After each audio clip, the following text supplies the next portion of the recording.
Jai Hind to all. Myself Dr. Palneet Kaur, Assistant Professor in AKG Engineering College.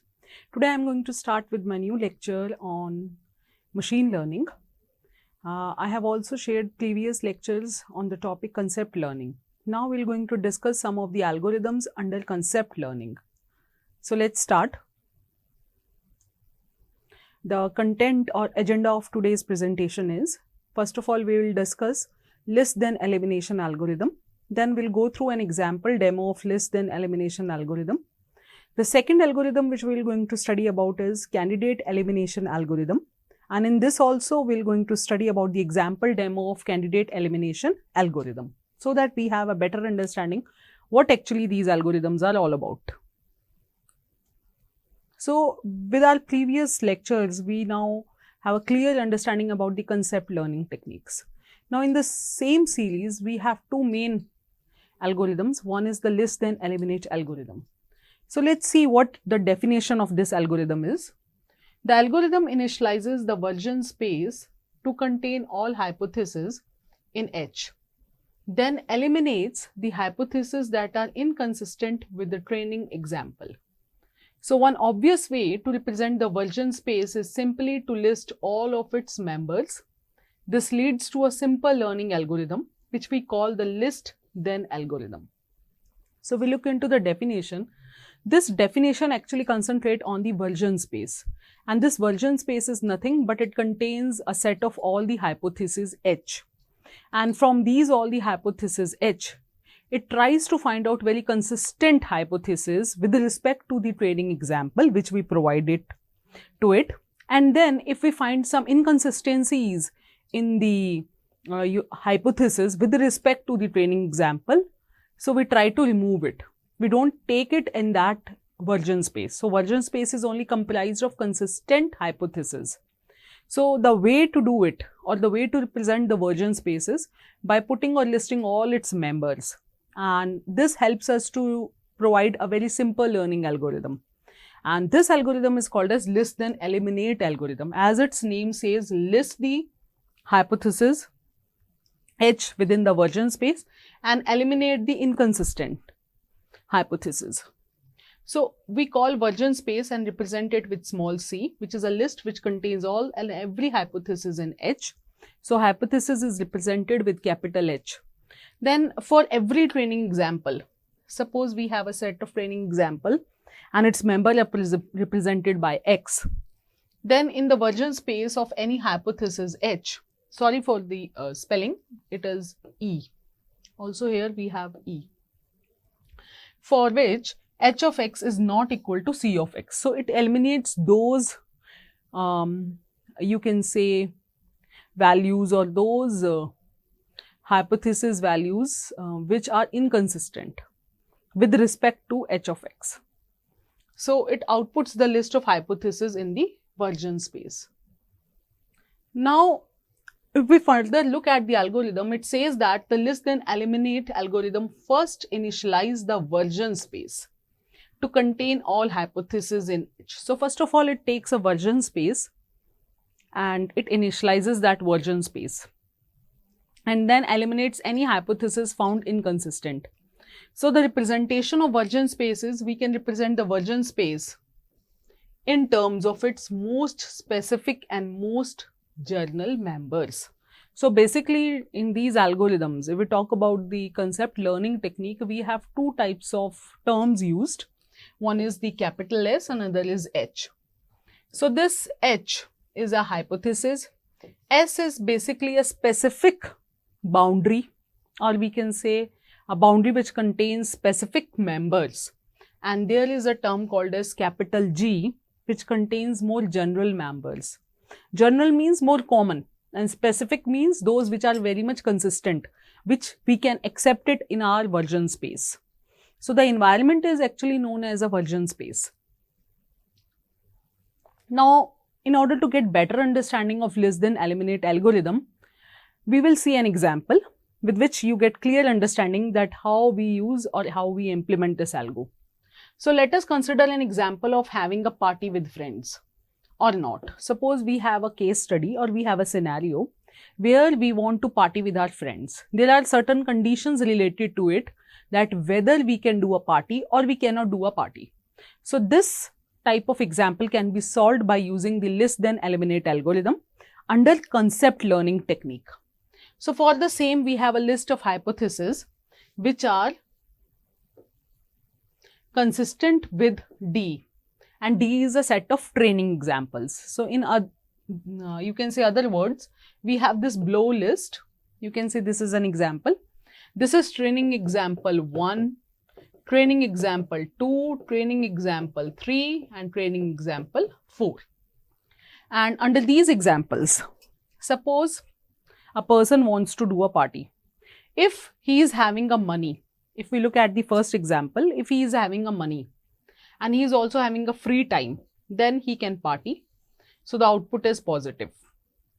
If he is having a money but he don't have any free time, still he can party because his friends can invite him to do a party or some other conditions which he cannot ignore, and he get ready for the party. So free time attribute is not very important as compared to this attribute having money.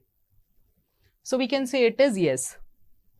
If he don't have any money and also he is having some free time, still he cannot do a party because he don't have any money. And in the fourth condition, if he don't have money and also he don't have any free time, then he cannot do any party. So you can see here in this scenario, 4 scenarios, we have 2 outputs which are no and 2 outputs which are yes. Okay. So we will see these examples, compare them with the hypothesis one by one and see what output we will get. So let's see what are the possible outcomes for the hypothesis. Sorry for the spellings everywhere. It's now, for getting better understanding of list then algorithm, we must know what are these certain outcomes. So suppose first outcome says that how many distinct instances are possible for this instance space. For the previous example, we have how many distinct instances? This example is there. So you can say here in this first parameter or first attribute, second parameter or second attribute, we have 2 instances, yes, no. In the second also we have 2 instances, yes, no. So 2 for the first set of attribute, 2 for the second set of attribute, yes and no are the 2 outcomes. So total outcomes comes out to be 4. That is for the distinct instances. Now, how many syntactically distinct hypotheses we can have?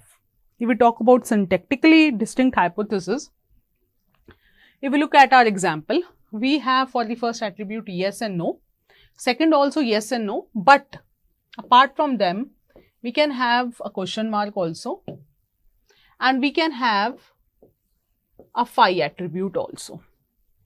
So question mark is actually used in case of general hypothesis set and phi is used in case of specific hypothesis. So if we consider all the possible values, yes, no, then we can have a question mark. Okay. And if we want to consider a particular or specific, we have a phi value. So here you can see that we have 4 into 4. So 4 says that question mark, phi, yes, no. In this manner, we have 4 outcomes. Similarly, for others also, we have 4 outcomes and total is 16. How many semantically distinct hypotheses can be expressed? If we talk about semantically, then only we have 3. 3 is because we include question mark, but we exclude phi. We cannot consider phi in this case. So we have yes, no and question mark. Similarly, yes, no, question mark, that is the set. And plus 1 is for that which has one hypothesis, which is for reject all. So we have total 10 hypotheses. So semantically, we have 10 hypotheses. So semantically distinct hypotheses are, so from the above scenario, we can see that what are the semantically distinct hypotheses. First is yes, yes, this is hypothesis 1. Yes, no, this is hypothesis 2. Yes and question mark, hypothesis 3. no and yes, hypothesis 4, no and no, hypothesis 5, no and question mark, hypothesis 6, question mark and yes, we have hypothesis 7, question mark and no, we have hypothesis 8, question mark and question mark, we have hypothesis 9, phi and phi, we have hypothesis 10. So total we have 10 hypotheses, which are semantically distinct hypotheses from this given set of example. We have 4 training examples, and within those 4 training examples, the semantically distinct hypotheses generated are 10. Now, how to initialize version space to set of semantically distinct hypotheses? Now, we have seen this. Now, I am going to take first example and I am going to compare this set of hypotheses with this example, okay, in order to find the consistent hypothesis. So, I'll take only one scenario, that is this example 1, having output yes, yes, yes. So, positive output or positive example I'll take. Now, these are the 10 hypotheses. Removal of all the inconsistent hypotheses with respect to the training example 1 I have taken. So, let's see that our example says that if a person is having a money and having a free time, he can have party, that is yes. Now, if we look at the first hypothesis yes and yes, it says that if we have a positive yes, first output matches with the first, second yes matches with the second, we can have a consistent hypothesis because we want positive output for this and we are getting a positive output for this. So, it means our hypothesis is consistent. This hypothesis is consistent for this training example. Let's see another hypothesis. It says that if we have yes for the first value having money, yes we have, no for the next we don't have no, here we have yes, and we want the yes output, but we cannot get for yes no the yes output. So, it means that our hypothesis is inconsistent. Okay, if we take a look, because if we look the previous examples also, you can see here for yes and no, here we get yes. But since we are considering the first example, so we don't get yes for it, so it's inconsistent. For yes and question mark, if we see here, yes and yes matches, and in place of question mark, we can put any value, yes or no, but we have to put only yes because for the yes only we get the yes output. So, for this we can get a consistent hypothesis. For the fourth scenario, no and yes, yes we can see here there is no, but here we have yes in the example. If we have yes, we can have a yes output, but for this scenario we don't have a yes output, so it means it is inconsistent. Similarly, for no and no, we don't get the yes output, so it is inconsistent. For no and question mark, if we put in place of question mark yes, then also we don't get yes, and if we put no, then also we don't get yes. So, it means this is also inconsistent. In this scenario, if we put question mark and yes, in question mark place, we can put yes or no, and both yes give us the yes, so it means it is consistent. Similarly, for this we get inconsistent, and similarly for this we get a consistent output, because we can place in question mark place any yes and no, but we want yes output, so we will place yes and yes in both the cases and we get the yes output. So, it is consistent. In case of phi and phi also, we have inconsistent. Okay.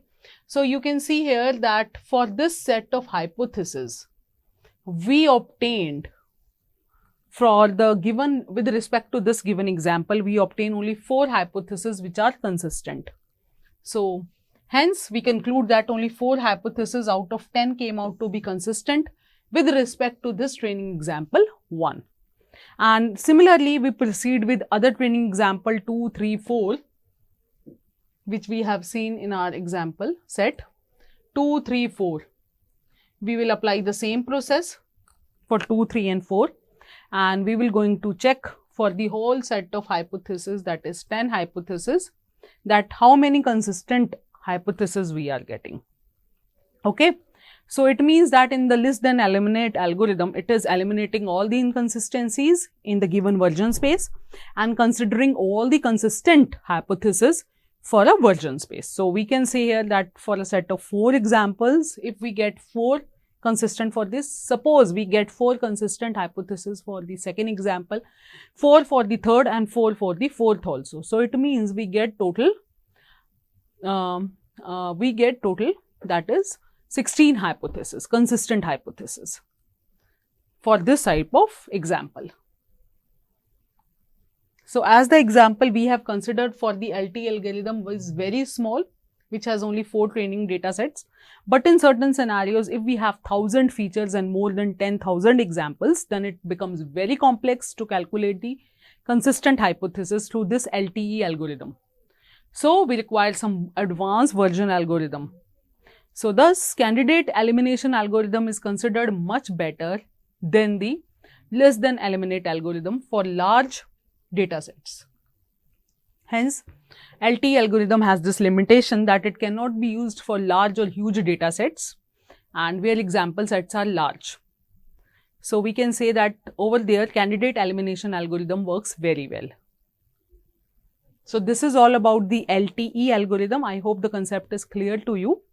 We have taken an example of party and we can take similar examples also and we can apply the same concept and then we can see that how many of the you can say examples can be eliminated using this less than eliminate algorithm. Now the next algorithm in the series is called as the candidate elimination algorithm. We can say that this is the advanced version of your less than eliminate algorithm. Now this candidate elimination algorithm incrementally builds the version space given a hypothesis space H and a set of E examples. In this also we take a set of E examples. Michael, or you can say Michael, 1997 performs a bidirectional search in hypothesis space using this algorithm. So he applied a very bidirectional sort of search in which he considered both the negative as well as the positive outputs. We have seen that in case of S algorithm, we only consider positive inputs and we don't take any negative output. But in this case, we take both positive and negative and then that is called as a bidirectional search. The examples are added one by one in this and each example possibly shrinks the version space by removing the hypotheses that are inconsistent with the example. Here, what we do is we take a version space, then on that version space we apply certain examples one by one and if we found that these examples are inconsistent, we remove them, due to which the version space get smaller and smaller, or we can say boundaries get shrinked. Okay. So the candidate elimination algorithm does this by updating the general and specific boundary. Here we take a scenario of general boundary and a specific boundary. Now the CEE, that is the candidate elimination algorithm, maintains a set of S, the most specific hypotheses that are consistent with the training data, and G, that is most general hypothesis consistent with the training data. So it takes consideration of both S and G hypothesis space, and in S it takes the training data which are consistent with S, and in G it takes the training data set which are consistent with G. So it can also consider an extended form of find S algorithm, we can say here, and it considers both positive and negative examples. The positive examples are used in find S algorithm, but in this scenario in find S, you can say the find S limitation is that it can only use the positive examples. So they are under both generalized and specification form, but while the negative example is specified from the generalized form. So there are certain terms which are used in candidate elimination algorithm. First of all, one is concept training. The concept learning is basically learning task of the machine. So we know that this algorithm is a part of concept learning, and concept learning is a concept basically used to or related to the machine learning task. Then we have a general hypothesis which does not specify features to learn the machine. And general hypothesis is represented with a question mark where we can have any value. And in specific hypothesis, we have only specific values. So number of phi depends upon the number of attributes. So we can only take those values here which are related to attributes. Then version space, it is intermediate of general hypothesis and specific hypothesis, it is not only just written on one hypothesis, but a set of all possible hypotheses. So we can say that version space is a environment where all the hypotheses are taken together. Now the algorithms of CEAR, if we look at the algorithm of CEE, we have, first of all, we have to load a data set in the version space. Then we have to initialize two boundaries, general and specific. Then we take a training example one by one. If the example contains positive output, then we match it with the attribute value with the hypothesis value and check whether the consistent hypothesis is coming out or not. And if it doesn't, then we cannot do anything. And else we replace attribute value with the question mark. Otherwise, we can put a question mark here in case of generalizing scenario. This is if we have a positive output. But in case if we have a negative output, we make generalized hypothesis more specific. We put that hypothesis into S boundary set. So let's take an example. Here we have a person called as John and who wants to play. We have to select or we have to check from this given example that whether he can play or not. So we have certain attributes like sky, temperature, humid, wind, water, forest, and we have an output related to it. If suppose John wants to play and the first condition says that the sky is sunny and the temperature is warm, humidity level is normal and wind is blowing very strong, but water is warm and forest is same, then we can say that he can play the game. So it is positive output. But if the weather is rainy, cold temperature, high humid, wind is strong, water is warm, but forest keeps on changing, then we can say that the scenarios are in negative form. It doesn't favor the person to play. So the output is negative. Similarly, we have another third set of example and fourth set of example. So for the third we have positive output, for the fourth we have a negative output. So now let's consider the set of examples one by one.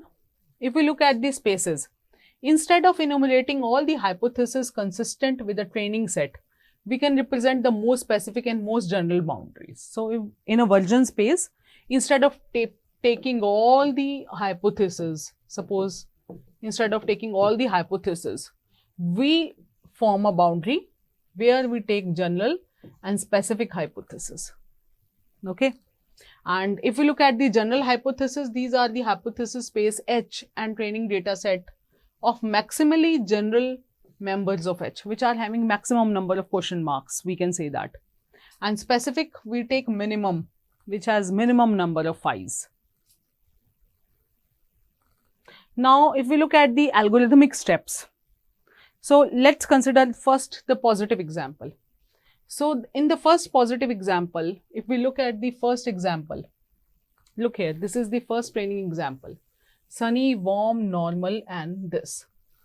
This is the first training example. This is second, this is third, this is fourth. We will take the first example. Now here the algorithm is, the first step is that we will take positive example and we initialize the general space G with a question mark. Initially we take all the attribute as question mark, which includes everything. And for S, that is the specific boundary set, we initialize S to a singleton set that include the first positive example. So in S specific, we take the first set of example, that is sunny, warm, normal, strong, warm, and same. This is the first set or the first training example which we put in S, and in generalize we put question mark. That means everything can be acceptable. Now let's take second example, that is negative example. We have rainy, cold, high, strong, warm, change, and the output is negative. So we specialize G to exclude the negative example. Now we know that in case of negative example G, we have to exclude the values. So for G, first of all, we exclude first value rainy, then second, then third, then fourth, and then 5 and 6, and so on. So we'll form our data set in this manner. And for the specific case, we take again the same scenario because it is giving us positive. Now in case of the third scenario, we compare the third scenario with this. We have sunny, warm, high, strong wind, same, and we have a positive output. If we compare it with the generalized output, then we can say that certain values doesn't match and gives us the negative output with respect to S3, that is specific case. And if we move to the fourth example, again we have a negative output, so certain values don't match with the S4 scenario, which is come from the previous exam, from the previous set or scenarios. So there are a lot of inconsistencies. Certain values matches, certain values don't matches. So we can say that the G cannot be specialized, and similarly S cannot be generalized because certain values don't match. In some scenarios it gives positive, but in the second scenario when the values are same for the attributes it gives negative. So it means there is inconsistency in the example set. So G cannot be specialized and S cannot be specified. So the version space collapses. Hence no conjective hypothesis is consistent with the data set. So in this set of example, we can say that the version space doesn't match with the scenarios and the conjectives, no conjective hypothesis is formed, or we can say they are not consistent with respect to this set of example. We can have many other examples also where there are a lot of positive cases or lot of positive outputs. Then we can say that at certain point the specific S matches with the G and so on. But in this scenario we don't have any match. So the output is inconsistent. Hence, if we look at the remarks for the version space and CEA, the version space learned by the candidate elimination algorithm will converge toward the hypothesis that correctly describes the target concept provided. There are no errors in the training examples. First of all, there are no errors because every attribute has values. There are no empty set in this. There is some hypothesis in H that correctly describe the target concept. Some hypotheses are there which gives us the target concept. So convergence can be speed up by presenting the data in a strategic order. The best examples are those that satisfy half of the hypothesis in the current version space. We can say that if we have a version space, it must contains most of the output as positive. So then only we can say that the example satisfies half of the hypothesis. Then only we'll get a very positive form of output. We get very consistent hypothesis as we have seen in our less than eliminate algorithm. Okay. So this is about the candidate elimination algorithm we have discussed and also about the less than algorithm. Thank you.